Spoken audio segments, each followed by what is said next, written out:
तो उससे पहली शादी की, उसके होते हुए इन्होंने इंदौर से एक और शादी की, उसके होते हुए। फिर इंदौर से शादी की तो वो इंदौर जो लड़की थी, उसकी बहन से शादी करने के लिए कंडीशन ये रखा कि हम तुम्हें तलाक दे दूँगा अगर तुमने अपनी बहन से मेरी शादी नहीं करवाई।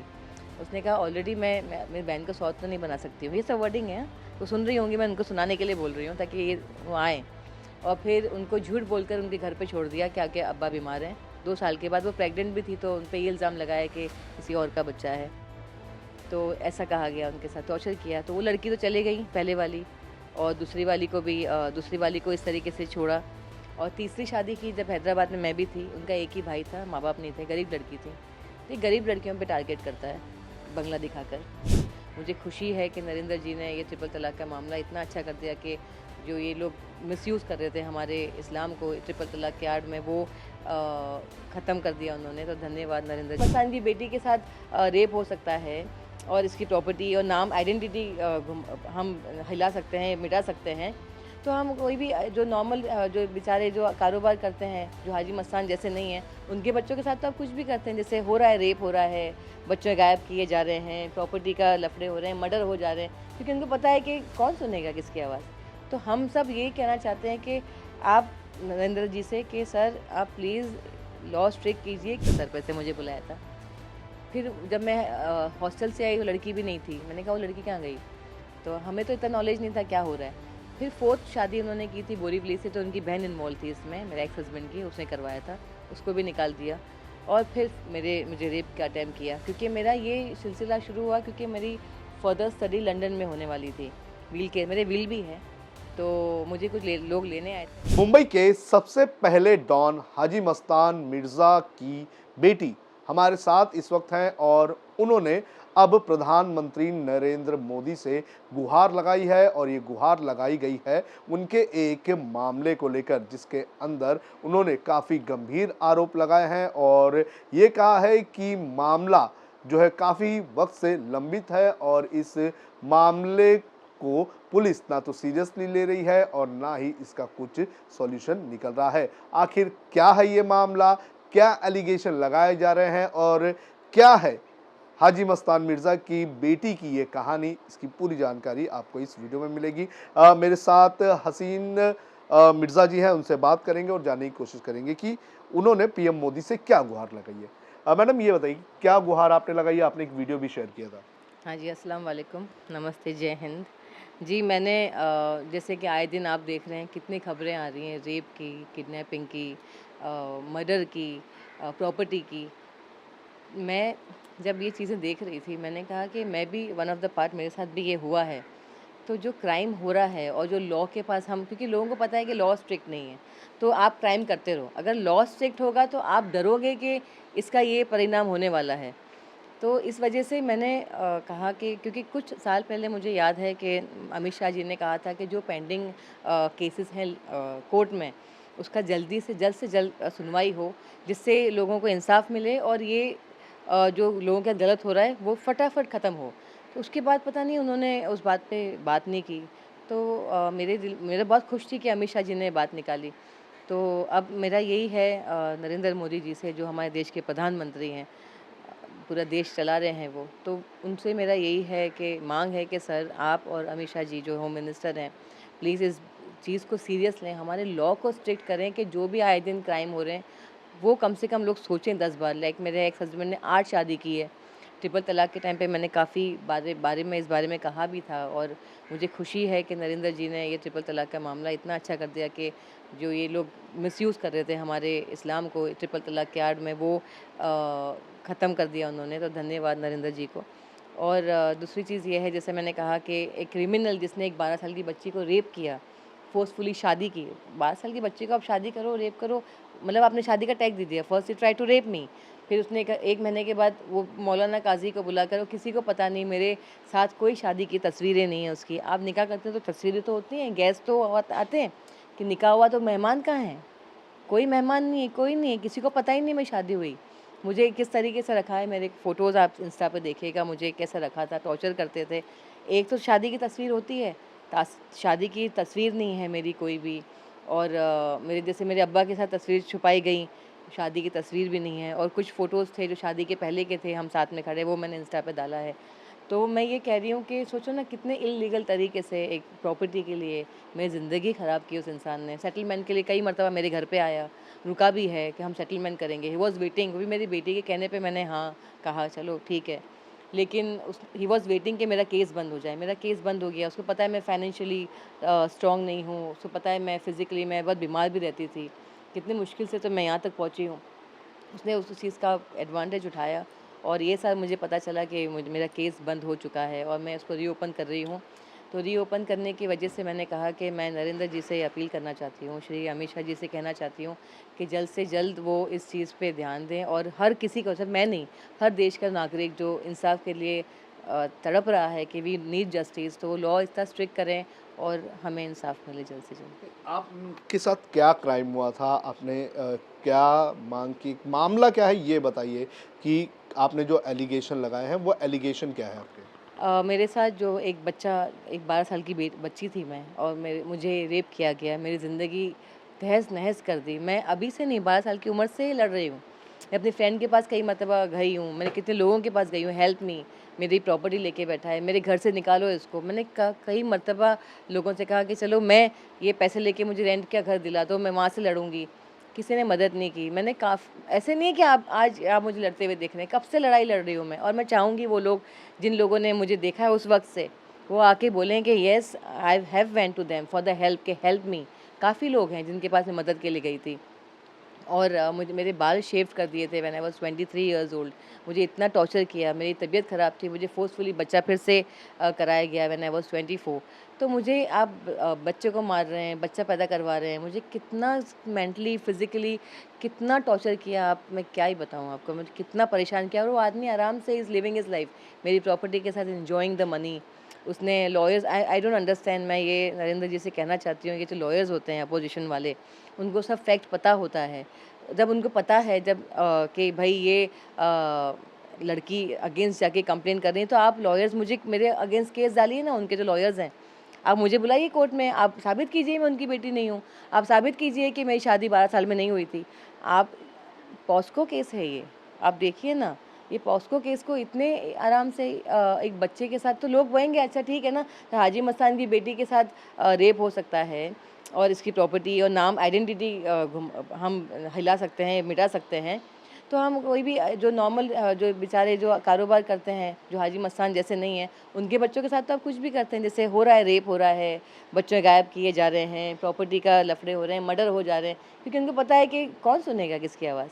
तो हम सब यही कहना चाहते हैं कि आप नरेंद्र जी से कि सर आप प्लीज़ लॉ स्ट्रिक्ट कीजिए कि ये जो क्रिमिनल्स हैं, जो एकदम बिंदास क्राइम कर रहे हैं, उनको सज़ा मिले, और ये लोग क्राइम करने से पहले डरें। और जो मेरा केस इतने सालों से चल रहा है, जो मैं रीओपन करना जा रही हूँ, कि इस पे और वक्त ज़ाया ना हो और मुझे इंसाफ मिले। मुझे आप आपकी स्टोरी बताइए कि कैसे हुआ चीज़ें। आपने जिस तरह से अभी मुझे आप बता रही थी कि आप छोटी थी उस, और जो शख्स जिसके ऊपर आप आरोप लगा रही हैं वो आपका मामा ही लगता मामा है, के लड़के। मामा के लड़के ही लगते हैं। तो किस तरह से ये चीज़ें शुरुआत हुई, किस तरह से उसने आपके साथ इस तरह की हरकत की, वो चीज़ें मुझे स्टार्ट से बताइए। मैं जब अपने बंगले पे थी, तो एक रॉन्ग टच, बैड टच, हमें बैड गुड टच स्कूल सिखाता है। तो he try to pull my dress, everything was touching me अंदर। तो मैंने उसको कहा कि नासिर भाई, नासिर नाम है उसका, नासिर भाई आप क्या कर रहे हैं ये भाईजान, क्योंकि भाई राखी बांधते थे। तो जब मुझे कपड़े खींचने लगा वो, तो आई वॉज स्कैर्ड कि व्हाट इज़ ही डूइंग। तो मैंने अपने जो दूसरे कज़न भाई हैं उनको आवाज़ दी, वो मुझसे 1 साल छोटे हैं। वो भाग कर आए और उन्होंने दरवाज़े में पैर अड़ा दिया, एंड ही वाज़ लाइक कि मैंने कहा बचाओ बचाओ, you know all this thing. और फिर अंदर आ गया, हम दोनों ने एक दूसरे को पकड़ के रोने लग गए कि व्हाट्स हैपनिंग। फिर उसके कुछ देर के बाद mummy I, half an hour के बाद, कहीं बाहर थे वो। हम भाग के गए, हमने कहा कि इसने ऐसे ऐसे किया। मम्मी ने उसको बहुत मारा।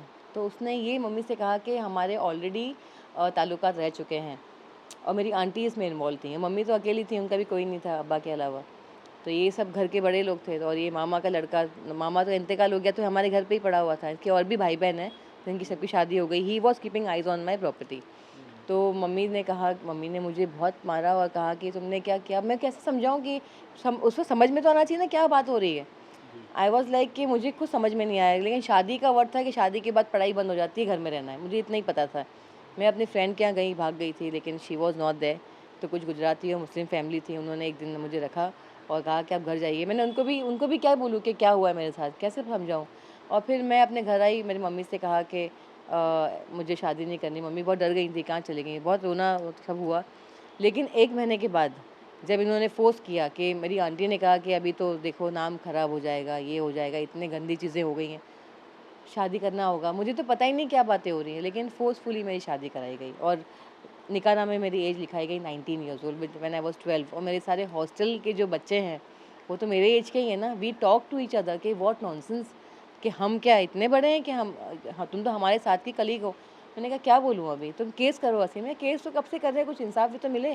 केस तो चल रहा है। मम्मी जब मेरी ज़िंदा थी, डीएनए के लिए मैंने कहा, जब मुझे पता चला इन्होंने कहा कि मेरी माँ ही नहीं है वो, तो मैंने कहा मुझे डीएनए करवाना है। डीएनए के लिए पुलिस ने कहा आप कोर्ट जाइए। मैंने कहा सर आप लेके जाओ ना कोर्ट, आप लेके जाइए ना। मेरे पास तो कुछ ऐसी बैकबोन ही नहीं, मैं तो लोकल लॉयर के साथ लड़ रही हूँ। पुलिस ने कोई मदद नहीं की मेरी। मम्मी का भी इंतकाल हो गया आफ्टर 9 मंथ्स और हार्डली मुझे 3-4 महीने मुश्किल से मैं मम्मी से मिल पाई। मुझे मिलने भी दे नहीं रहे थे, क्योंकि 5 साल बाद मेरी मुलाकात मेरी माँ से हुई थी। और जब मैंने केस डाला था 2013 में, 10 में मेरी तलाक हुई थी। तो केस के सब पेपर इकट्ठा करने में निकाहनामा मेरे पास नहीं था, कुछ प्रूफ नहीं था। मैं प्रूफ भी नहीं कर पाती आज कि मैं उसकी बीवी भी हूँ।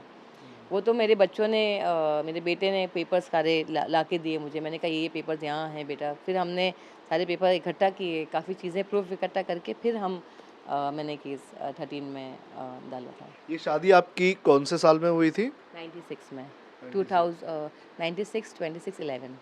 अच्छा।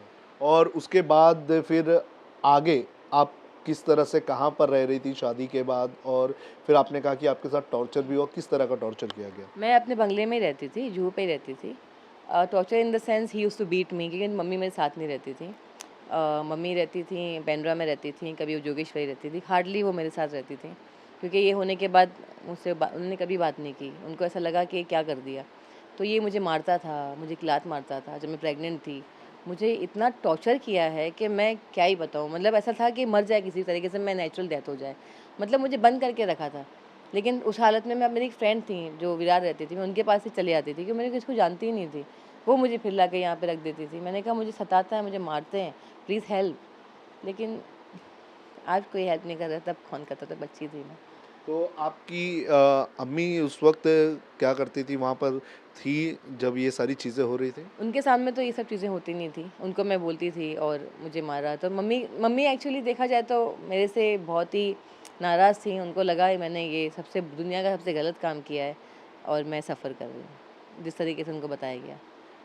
आपने एक और चीज़ बताई कि जो आपके एक्स हस्बैंड हैं वो अ, उन्होंने 8 शादियाँ की हैं। उसके बारे में क्या जानकारी है? आपने कहा कि उसी घर में उन औरतों को भी लाया जी। करते थे? एक तो हमारे यहाँ सेक्रेटरी असिस्टेंट पता नहीं क्या थी, हमारे बंगले पे एक ऑफिस में काम करती थी। वो उनकी पहली शादी थी, तो वो मुझे जानती हैं। मैं नाम नहीं ले सकती हूँ कि कोर्ट का परमिशन नहीं है, लेकिन वो मुझे देख रही हैं तो उनको पता होगा, क्योंकि मुझे सब जानते हैं, उनकी गोद में खेली हूँ मैं। तो उससे पहली शादी की, उसके होते हुए इन्होंने इंदौर से एक और शादी की, उसके होते हुए। फिर इंदौर से शादी की, तो वो इंदौर जो लड़की थी, उसकी बहन से शादी करने के लिए कंडीशन ये रखा कि हम तुम्हें तुझे तलाक दे दूँगा अगर तुमने अपनी बहन से मेरी शादी नहीं करवाई। उसने कहा ऑलरेडी मैं मेरी बहन को सौत तो नहीं बना सकती हूँ। ये सब वर्डिंग है, वो सुन रही होंगी, मैं उनको सुनाने के लिए बोल रही हूँ ताकि ये वो आएँ। और फिर उनको झूठ बोलकर उनके घर पे छोड़ दिया कि आगे अब्बा बीमार हैं। 2 साल के बाद वो प्रेग्नेंट भी थी, तो उन पे ये इल्ज़ाम लगाया कि किसी और का बच्चा है। तो ऐसा कहा गया, उनके साथ टॉर्चर किया। तो वो लड़की तो चली गई पहले वाली, और दूसरी वाली को इस तरीके से छोड़ा। और तीसरी शादी की जब हैदराबाद में मैं भी थी, उनका एक ही भाई था, माँ-बाप नहीं थे, गरीब लड़की थी। तो ये गरीब लड़कियों पे टारगेट करता है, बंगला दिखाकर। और वो लड़की की शादी में मैं थी, तो एज़ अ सिस्टर मैंने वो छुआरे सब होते हैं, उड़ाना होता है सर पे से, मुझे बुलाया था। फिर जब मैं हॉस्टल से आई, वो लड़की भी नहीं थी। मैंने कहा वो लड़की कहाँ गई? तो हमें तो इतना नॉलेज नहीं था क्या हो रहा है। फिर 4th शादी उन्होंने की थी बोरीवली से, तो उनकी बहन इन्वॉल्व थी इसमें, मेरे एक्स हस्बैंड की, उसने करवाया था, उसको भी निकाल दिया। और फिर मुझे रेप का अटेम्प्ट किया, क्योंकि मेरा ये सिलसिला शुरू हुआ क्योंकि मेरी फर्दर स्टडी लंदन में होने वाली थी। मेरे विल भी है, तो मुझे कुछ लोग लेने आए थे। अगर वो सुन रहे हैं, तो अगर वो हयात हैं, ज़िंदा हैं, तो देखें कि भई एक विल बनाया था जो मुझे लेने आए थे। आई एम शॉक्ड कि वो मुझे वापस क्यों लेने नहीं आए और पूछा क्यों नहीं बच्ची का है। मम्मी ने बोला कि नहीं नहीं, ये मेरी बेटी है, मैं नहीं जाने दूंगी एंड ऑल दिस थिंग। तो उसके दिमाग में ये था कि अगर लंदन चली गई तो प्रॉपर्टी का क्या, नज़र तो उसकी उस पर ही थी।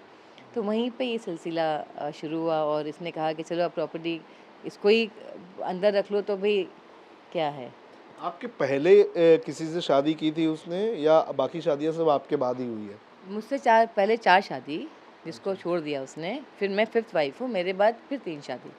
अच्छा। किसी को पता नहीं था, लेकिन जो औरतें थीं उनको नहीं मालूम था कि क्या-क्या टॉर्चर इसने मुझे किया है, और भी बीवी हैं। अगर वो देख रही हैं तो उनको अब भी पता चलेगा कि इसने 8 शादी की हैं, उनको भी नहीं मालूम है स्टोरीज़। जब आपने मामला दर्ज करवाया था तो कौन से पुलिस स्टेशन में मामला दर्ज करवाया था? क्या था वो पूरा मामला? क्या वो रेप का ही हाँ। मामला था या फिर प्रॉपर्टी डिस्प्यूट का मामला था? बिल्कुल रेप का मामला था जुहू पुलिस स्टेशन में, और मेरे बंगले पे आके कौन से साइट पे हुआ था, कौन सा रूम था, ये भी बताया गया था। तब काफ़ी चीज़ें बदल गई थी। तो और रेप का मामला था, और मेरी प्रॉपर्टी, मेरी आइडेंटिटी छुपाई गई, वो मामला था कि not she is not Haji Mastan daughter, ये छुपाया गया। और मेरी प्रॉपर्टी में मेरा कोई लेना देना नहीं, ये छुपाया गया। लेकिन मेरा फर्स्ट थिंग है कि he raped a child only for the property and hidden her identity. आपके हाजी मस्तान जी से जो आइडेंटिटी छुपाई गई, उसके पीछे का कारण क्या आपको लगता है कि क्यों छुपाई जा रही है? प्रॉपर्टी ना, अगर पता चल जाएगा, सोना जी और मेरी मम्मी का नाम सोना है, शहंशाह बेगम उनका रियल नाम है। अगर उनके बच्चे हैं तो प्रॉपर्टी तो मेरी मम्मी का ही है ना, तो मुझे ही मिलेगी। तो ये शादी करने का रीज़न भी यही था ना। मम्मी को थोड़ी पता था ये क्या करने वाला है आगे। मम्मी को नॉलेज ही नहीं था, वो तो बाद में मम्मी को पता चला ये सब प्लान था। और मैंने मम्मी को बताया कि ऐसा कुछ भी नहीं हुआ था। जब मैं इतने साल के बाद, जब मेरी वाक़ई में उनसे बात हुई, सोचो आप, एक ही घर में मेरी माँ से बात नहीं होती थी। कितना कैसा कैसा रखा होगा, माहौल क्या होगा। तो जब ये आप लोगों के घर में रहा करता था नासिर जो भी है, वो जो है उस वक्त से था जब मस्तान जी जिंदा थे? और क्या मस्तान जी को पता था कि ऐसा कोई जो आपकी मम्मी है उनके भाई का बेटा भी है? मेरे मम्मी के साथ उनके दोनों भाई, उनकी बहन, और एक एक और बहन थी, वो थी हैदराबाद से। सब उनके बंगले पे ही, पहले हमारा वर्सोवा में पापा ने गिफ्ट किया था, वो बंगलों पे थे। फिर जूहू बंगलों पे आए। लेकिन जो बड़ी वाली बहन है वो यहीं पे आई रोड में रहती थी, फिर वो हैदराबाद शिफ्ट हो गई, उनका इंतकाल हो गया, सबसे बड़ी वाली। और जो मेरी आंटी हमेशा मेरी मम्मी के साथ रहीं। छोटे वाले भाई जो अभी हयात हैं, वो भी हमेशा मेरी मम्मी के साथ रहे। लेकिन फिर बाद में वो मेरी मम्मी को परेशान करते थे, कोई बदतमीज़ी होती थी, तो बच्चों के साथ मम्मी ने उनको घर से निकाल दिया था। और ही वाज़ स्टेइंग मम्मी के ही पैसे पे, कभी भी उन्होंने काम नहीं किया। मम्मी यूज्ड टू पे the rent everything for him. अभी तो घर लेके भी दी मम्मी ने। और जो ये मामा थे, उनका इंतकाल हो गया था, और मामी का तो मुझे पता नहीं है ज़िंदा है कि नहीं, तो मैंने कभी देखा नहीं। तो इनके जो मेरे एक्स हस्बैंड के 2 भाई और उनकी 2 बहनें और 1 भाई, ये 4 भाई-बहन हैं। ये हमारे बंगले पे ही थे, और मेरे मामा के 5 बच्चे सब हमारे बंगले पे रहते थे। सब लोग चले गए, सबकी शादी हो गई। ये कभी नहीं गया, ये नज़र रखा था। इसने मेरे पापा के गाड़ी में से टीवी चुराई थी, मर्सिडीज़ में से। उस ज़माने में पापा, तो उन्होंने, उनके जो ड्राइवर थे, उन्होंने कहा कि मस्तान साहब, ये मेरे मामा और मम्मी ने बात बताई कि टीवी चोरी हो गई। मस्तान साहब ने कहा, मस्तान साहब के अभी बंगले के यहाँ टीवी क्या चोरी हो गई? तो फिर मेरे मामा इसको मारते-मारते लेके आए और कहा इसने चोरी की। मेरे पापा ने उस वक़्त कहा था ये क्रिमिनल बनेगा। They used to press my father's feet, घर साफ़ करना। मेरे पापा ने कभी ये लोग को एक्सेप्ट नहीं किया। मेरे पापा को कभी पसंद नहीं था मेरी मम्मी का फैमिली, और ना मेरी मम्मी को हमेशा उन्होंने कहा, सोना ये फैमिली तेरी है ही नहीं, तेरे को यूज़ कर रहे हैं। और वही हुआ, उनकी बेटी के साथ भी हुआ। और उनको, मेरे पापा का, सोचिए क्या थॉट था कि ये क्रिमिनल बनेगा, और देखिए वो क्रिमिनल उनके पापा की बेटी, उनकी बेटी के साथ ही उसने की। आपको किस तरह से टॉर्चर किया गया? बाल-विल काट दिए गए थे आपके, ऐसे ये सारे आरोप लगाए? मुझे तो पहले तो बहुत ही मारते थे। मेरे इंस्टा पे कुछ फ़ोटोज़ हैं, किस तरीके से मुझे कितने गंदी तरीके से रखा था। और ये फ़िल्म में बना रहा है, भोजपुरी पिक्चर में हमारे पैसे से काम कर रहा है, और अपने फ़ोटो शूट करा रहा है। सारे वो भी मैंने फ़ोटोज़ डाले हैं कि हाउ ही वाज़ स्टेइंग। और मेरे बंगले में मुझे कैसे रखा था, टॉर्चर करके, मारना, पीटना। मुझे इतना मारा, मेरा बच्चा मर गया। फिर मुझे मुझे बहुत सताया। मेरे 2 मिसकैरेज हुए, एक मेरे बच्चे का इंतकाल हुआ, 3 बच्चे हैं मेरे। और आप यकीन मानिए कि मतलब आज ऐसा, मुझे ऐसा लगता है कि एक इंसान, मतलब एक बच्ची को आपने रेप किया, मतलब उसके बाल निकाल दिए, उसको रेप किया। मैं 23 की थी, मेरे पूरे बाल निकाल दिए थे, लंबे-लंबे बाल होते थे। मतलब किस तरीके से मर जाए ये। लेकिन जब मेरी तबीयत बहुत ख़राब थी, तो डॉक्टर ने कहा कि शायद नहीं बचेंगी। मुझे मुझे बच्चे को दूध पिलाने भी मना कर दिया गया था।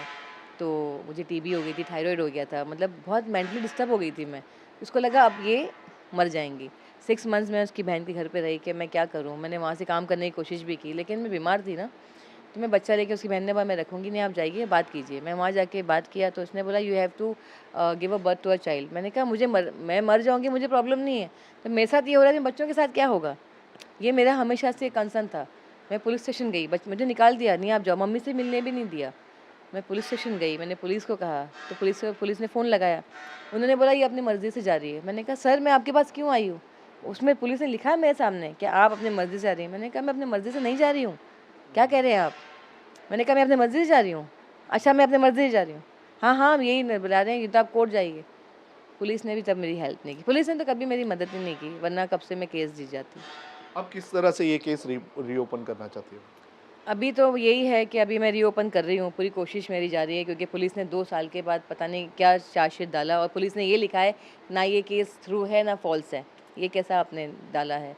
तो मेरा कानून से यही है कि अगर ये सब कानून हमारा लॉ स्ट्रिक्ट होगा, तो ये जो भी मिसयूज़ हो रहा है, किस तरीके से भी लोग यूज़ कर लेते हैं, तो ये नरेंद्र जी से मेरी ये रिक्वेस्ट रहेगी कि भई आप सर आप प्लीज़ इस पे आप नज़र रखें, क्योंकि काफ़ी लोग मेरी तरह और भी लोग होंगे, चाहे वो आदमी हैं या औरतें हैं जो सफ़र हो रहे होंगे, टॉर्चर हो रहे होंगे, उन सबको इंसाफ़ मिले। और मैं रीओपन करूँ तो ये ईज़िली मेरा केस रीओपन हो के ख़त्म ना हो वापस से, वापस स्ट्रगल ना करूँ उस आदमी को, क्योंकि इतने अगर मैं किसी पे केस करती हूँ, कोर्ट तो आए वो आदमी, कोर्ट ही नहीं आ रहा है। अरे मुझ पे तो केस करो, मुझ पे केस करो, फिर मैं बोलूँगी मैं तो रेडी हूँ आने के लिए। अगर मैं मस्तान साहब की बेटी नहीं हूँ, please put case on me, बोलो किसकी बच्ची है।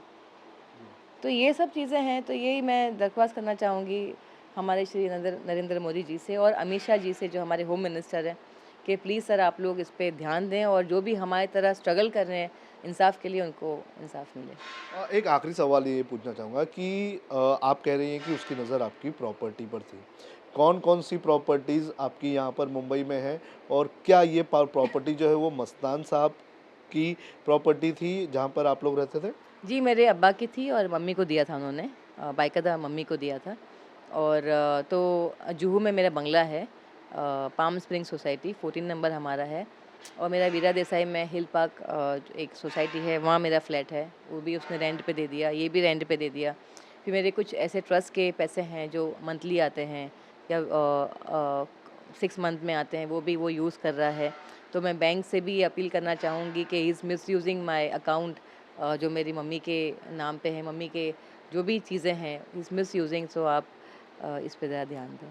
बहुत-बहुत धन्यवाद हमसे बात करने के लिए। तो हमारे साथ थी हसीन हाजी मस्तान मिर्ज़ा जी, जो ये बता रही थी कि उनके साथ उनके जो एक्स हस्बैंड हैं, उन्होंने बड़े पैमाने पर फ्रॉड किया है और लगातार पिछले कई सालों से उन्हें प्रताड़ित किया जा रहा है और इस मामले में पुलिस ने भी उनकी कोई भी मदद नहीं की है। बहरहाल अब वो इस पूरे मामले को फिर से खोलने जा रही है। देखना ज़रूरी है कि जब ये मामला खुलेगा तो इसमें पुलिस किस तरह से एक्शन लेती है। वीडियो जर्नलिस्ट हर्ष के साथ सोनू कनौजिया, लोकमत हिंदी, मुंबई।